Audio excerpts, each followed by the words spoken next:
এই 1 মাস মতন বাকি আছে বিধানসভা ভোটে। এই ভোটের মধ্যে আপনি কেন আপনার সেই পুরানো দল ছাড়লেন? এই নিয়ে আপনি কি বলবেন? এটা নিয়ে কাল থেকেই হচ্ছে যে আমি কেন পুরনো দল ছাড়লাম। আপনারা সবাই জানেন যে এই দলে 2000 আমি পিছনের দিকে যাচ্ছি না, আমি 98 সালতে তৃণমূল করেছি, সেটা সবাই জানে, বাংলার মানুষ জানে। আমি 84 সালতে মমতা বন্দ্যোপাধ্যায়ের সাথে ছিলাম। যখন যাদবপুর লোকসভায় উনি দাঁড়ান তখন থেকে আমি ওনার সাথেই আছি। তারপরে উনি নতুন দল করলেন, সেই দলে প্রথম থেকেই ভাঙড়ের তৃণমূল কংগ্রেসটা প্রতিষ্ঠা আমার নেতৃত্বে হয়েছে। কেন? এখন এখানে কথা বলার মতন লোক ছিল না।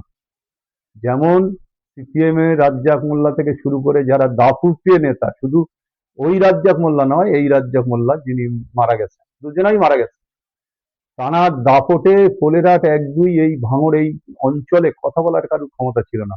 এখন থেকে আমি লড়াই করেছি, সেই লড়াইয়ের নেতৃত্ব দিয়েছি বারবার করে। একাধিকবার ভাঙড়ে অ্যাটাক হয়েছে আমার উপরে, আমি মার খেয়েছি, অনেকবার মার খেয়েছি এই দল করতে এসে। আমি অনেকগুলো কেস খেয়েছি। আজকে যেটা আমি একটা কেসের কপি তুলতে দিয়েছিলাম, 20টা কেস আমার নামে যেমন ওরা দেখিয়েছে পুলিশ। মানে আমার একটা কেসে ধরে আমার 7 থেকে 8টা কেস দিয়েছে, আপনারা জানেন, পঞ্চায়েত নির্বাচনের পরে বিভিন্ন ক্ষেত্রে। আমার যেকালে দল আমার কেস দিল, 6 মাস আমি জেল খাটলাম, তাহলে বহিষ্কার করার দরকার ছিল না। আর যদি বহিষ্কার করতো তাহলে আমার জেল দেওয়ার দরকার ছিল না। আমার আক্ষেপটা এখানে, মমতা বন্দ্যোপাধ্যায় আমার নাম ভাঙিয়ে লোকসভা নির্বাচনে 21 বার নির্বাচনী প্রচারে আমার নাম বলেছে যে এই তো আমি আরাবুলকে জেলে রেখে দিই। আমি এখন জেলে বসে বসে টিভিতে দেখছি যে 21 বার মমতা বন্দ্যোপাধ্যায় আমার নাম বলেছে, তার মানে আমাকে ভাঙিয়ে আর কি দেখাচ্ছে যে আমি আরাবুলকে অ্যারেস্ট করে রেখে দিই। এটা দেখাতে চাইছি, দেখিয়েছে, উনি দেখিয়েছেন। আমার এইসব ব্যাপারে আমি জেল থেকে বেরোলাম, আমি একদম সসম্মানে দলের কথা বলে, দলের নেত্রীর কথা, অভিষেক বন্দ্যোপাধ্যায়ের কথা, অভিনন্দন শুভেচ্ছা জানিয়ে আমি বাড়ি আসলাম জেল থেকে। তারপরে পরপর আমি পঞ্চায়েত সমিতির সভাপতি হিসাবে কোর্টে গেলাম যে আমার 2 মাস পরে যে আমি পঞ্চায়েত সমিতি যাতে যেতে পারি। কোর্ট সেইভাবে আমার ব্যবস্থা করলো সপ্তাহে 2 দিন যাওয়ার জন্য। আমি পঞ্চায়েত সমিতি যাওয়া শুরু করলাম। তারপরে আমি বারবার দলের সাথে যোগাযোগ করেছি, যে বহিষ্কার হওয়ার পরেও আমাকে বারবার বলা হয়েছে, আমি 3টে চিঠি মুখ্যমন্ত্রীকে দিয়েছি, রাজ্যের সভাপতিকে দিয়েছি, আমি চিঠি দিয়েছি যে আমাকে দলে নেওয়া হোক, আমি একজন দলের সৈনিক হিসাবে আমি দলে কাজ করতে চাই, যদি আমি ভুল করে থাকি আমি দলের কাছে ক্ষমা চাই বলে আমি 3টে চিঠি মুখ্যমন্ত্রীকে দিয়েছি। মুখ্যমন্ত্রী সেই চিঠি আমার মনে হয় যে তিনি তো দেখেননি, চিঠি নিয়ে ফেলে দিয়েছে, অথচ আমাকে বলা হয়েছে যে তুমি চিঠি দাও। তারপরেও যখন আমি দেখেছি যে আমি বহিষ্কার আছি, তাহলে আমার এই দলে ঘুরে আর লাভ নেই। আমি লাস্টের দিন রাজ্য অফিসে গিয়ে বক্সিদার সাথে দেখা করলাম, আমি বলি কি পরিস্থিতি, কি হতে পারে। ওনার নির্দেশেই সব চিঠিগুলো আমি দিয়েছি। তা উনি বললেন যে এখন মমতা বন্দ্যোপাধ্যায় বলেছে যে বিধানসভার আগে আরাবুলকে দলে নেওয়া হবে না, বিধানসভার পরে ও চুপচাপ থাকুক, বিধানসভার পরে আসবে। এখন আমি মনের কাছে একটা প্রচন্ড ধাক্কা খেলো, যে দলটা করতে এসে 5 বার জেল কাটলাম, 3 বার বহিষ্কার, কোনো কারণ নেই। লাস্টে যে বহিষ্কারটা করলো, কোনো কারণ নেই, একজন নেতার কথা শুনে প্রচুর টাকা দেনলেনের ব্যাপার, তিনি মমতা বন্দ্যোপাধ্যায়ের কানে কানে ফুসফুস করে মমতা বন্দ্যোপাধ্যায়কে ভুল বুঝিয়ে আমার উপরে প্রথম 1 জানুয়ারি আমি দলের নির্দেশে পতাকা তুলি। আমি রাজ্য অফিসেও দেখেছেন আপনারা, আমি পতাকা তুলে তারপরে এসে আমি বিভিন্ন জায়গায় পতাকা তুলি। তারপরে আমার পাইকে পাইকেনের ওখানে আমার পতাকা তুলছি, তোলা হয়ে গেছে, গাড়িতে উঠে গেছে।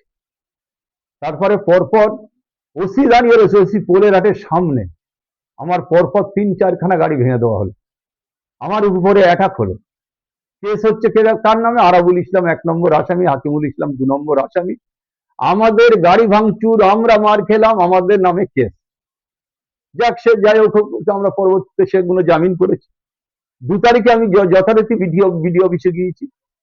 2 তারিখে বিডিও অফিসে আমাদের উপরে অ্যাটাক করার জন্য 1 নম্বর থেকে লোক এনেছে, 6 এনে আমাদের উপরে আক্রমণ হলো।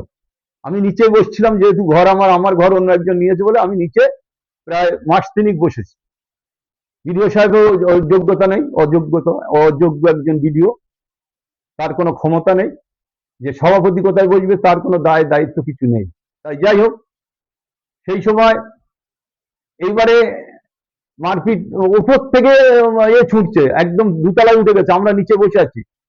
সেই সব ছবি ক্যাশ করে নিয়ে, হ্যাঁ, আমাদের একজন দালাল আছে বাংলার, যিনি কুলঙ্গার বলে আমরা মনে করি, সেই কুলঙ্গারের কাছে গেছে, সে একটা মোটা টাকার বিনিময় মুখ্যমন্ত্রীকে বুঝিয়ে আমাকে বহিষ্কার করবে। কত টাকা নিয়েছে আপনারা ভাবতে পারবেন না, যে একটা লোকের বহিষ্কার করতে গেলে 1-2 কোটি টাকা লাগে। সে টাকা সেই ভদ্রলোক নিয়েছে, সেটা আমি যেদিন জয়েন করবো তারপর সেই ভদ্রলোকের নাম বলবো। তিনি আমার কাছ থেকেও টাকা নিয়েছেন দলে ঢোকানোর জন্য। সেই জন্য এই দলটা পুরো তোলাবাজ দল, পুরো নেতারা টাকা ছাড়া কেউ, কোনো নেতা চলে না। আজকে যিনি ভাঙড়ে নেতৃত্ব দিচ্ছেন, এই দল টাকা না দিলে কোনো কারুর কাজ হবে না। আজ পর্যন্ত এই তৃণমূল কংগ্রেস কোনো মানুষের বিচার করেনি। কোনো একটা মানুষ বিপদে পড়েছে, কোনো বিচার করেনি। একটা মানুষ অসহায় হ্যান্ডিক্যাপ মানুষ, তার জমি জোর করে লিখে নেওয়া হয়েছে, বলেছে তোর টাকা দেবো, তুই আর লিখে দে। তারে ঘরে ফেলে মেরে থেতো করেছে, বলে টাকা চাইবি বল, প্রায় 1 কোটি টাকা। এরকম দুর্নীতি 100টা আছে এখানে। এরকম সাধারণ মানুষের বারবার নির্মম অত্যাচার করে, বারবার এখনো চলছে, এখনো নির্মম চলছে। সাকসার অঞ্চলের একটা ঘটনা বলি, যে সাকসার অঞ্চলে একজন মহিলা গরুর চাষ করেছে, অন্দাতে গরু আনে আর কুরবানির সময় বিক্রি করে। তার 14টা গরু, 12টা গরু, এক্ষুনি তার দাম 3.5 লাখ করে। টোটাল গরুটা নিয়ে সব বিক্রি করে নিয়েছে, আর তার সেই যে ঘরে গরু থাকতো টোটাল ভেঙে মিলিয়ে দিয়েছে। আর তার স্বামী, তার স্ত্রী, তার ছেলে সবাই ইনজোর্ড মানে কি, কুপিয়েছে। থানা পর্যন্ত ডায়েরি নেয়নি তার এখনো। কোর্ট থেকে গত পরশুবার দিন কমপ্লেন করা হয়েছে 12 দিন পর। হা করে কাঁদছে, আমার বাড়ি এসে বলে মাথা দেখুন কি সেলাই। এই অবস্থা চলছে সারা ভাঙড় ক্যানিং এ, একজনারই নেতৃত্বে, যিনি এখানকার অবজারভার বলে দাবি করছেন। আজকে আপনারা বলুন, যার জুতো দেখাচ্ছে, ঝাঁটা দেখাচ্ছে, আমি বলি সে জায়গায় যাবো? জুতো দেখাচ্ছে, মেয়েটা তাড়া করছে, চোর চোর চোর, তারপরেও পুলিশ ঘিরে সে চলে আসছে। সেরকম একজন ব্যক্তি ভাঙড়ে নেতৃত্ব দিচ্ছে। আর ভাঙড়ের মানুষ, আজকে তৃণমূল কংগ্রেসের মানুষরা, তারা অবাক হয়ে যাচ্ছে যে আমরা কার পাল্লায় পড়লাম। কিন্তু সাধারণ মানুষের তো আস্থা রয়েছে প্রশাসনের উপরে, কিন্তু প্রশাসন শাসক দলের যারা দায়িত্ব রয়েছে তাদের কার্যকরিতা করছে। একটা কথা বলি, প্রশাসনের কোনো আস্থা ভাঙড় ক্যানিং এর মানুষের নেই। আমরা দেখেছি যে, আমি তো বললাম আপনারা সাক্ষী, ওসিরা দাঁড়িয়ে রয়েছে আমাকে মারছে, তার কোনো বিচার নেই। আমার নামে কমপ্লেন হলো, আবার তারা কাউন্টার করলো, তাদের দেখিয়ে দেয়, ইনজুরি রিপোর্ট করালে পড়িয়ে আমার বিরুদ্ধে কেস, আমার ছেলে, আমার ভাই, আমার ফ্যামিলি, সবার কেস। পুলিশের মধ্যে কি আস্থা থাকবে? কি বিচার হয়েছে মানুষ আজকে বলুন, যে বাংলায় কোনো মানুষ বিচার হচ্ছে, একটা খুন হলো বিচার হয়? আজকে খুন করলো কে? জেল খাটছে আরা পুলিশ না। ক্যানিং থেকে লোক এসে খুন করেছে, ক্যানিং এর প্রায় 25টা গাড়ি পুড়ে গেছে, সমস্ত গাড়ির টাকা আরা পুলিশ লোক দিয়েছে, সেই টাকাগুলো পর্যন্ত খেয়ে দিয়েছে নেতারা।